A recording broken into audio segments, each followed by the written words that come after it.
I've been on this river nearly 20 years and I've never seen it this bad.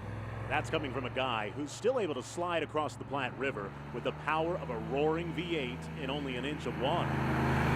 So like on a scale of 1 to 10, how bad is this in your mind from what you've seen when you've been on the river?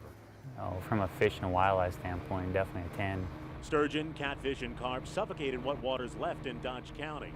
Those fish that can't find moisture dry up in the record-breaking heat.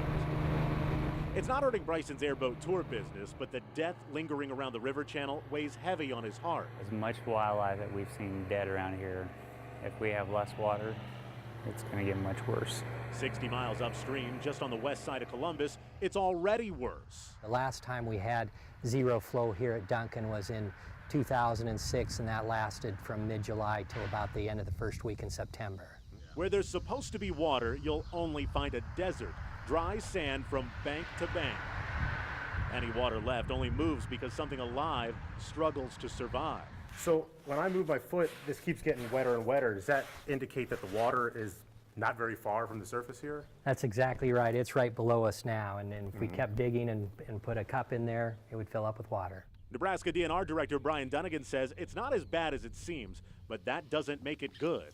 We have about 1,200 surface water irrigators closed right now. That's 1,200 farmers who rely on the water supposed to be flowing here to keep their crops alive. It's a concern because sand-bottom streams like the Platte River are directly connected to aquifers feeding wells. We have local natural resources districts that regulate groundwater use, and they do a very good job of regulating how much groundwater we use across the state. But is this a time for regulation, or is this a time of desperation when we really just need to get water onto these fields? And what would happen if you went that route? We have an orderly system right now, for instance, on the surface water side, that those permit holders that are senior to other permit holders get their water first. While it's dry and desperate in Duncan, there's a glimmer of hope downstream where a trickle of moisture fills the channel.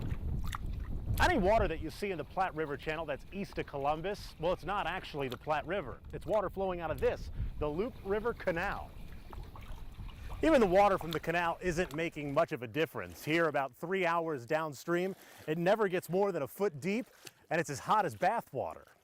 I would have to figure if that water's getting that warm, there's really not much oxygen in that water to begin with. And being so thin and the water drops so fast because of the Loup Canal, really their chances of living aren't very good.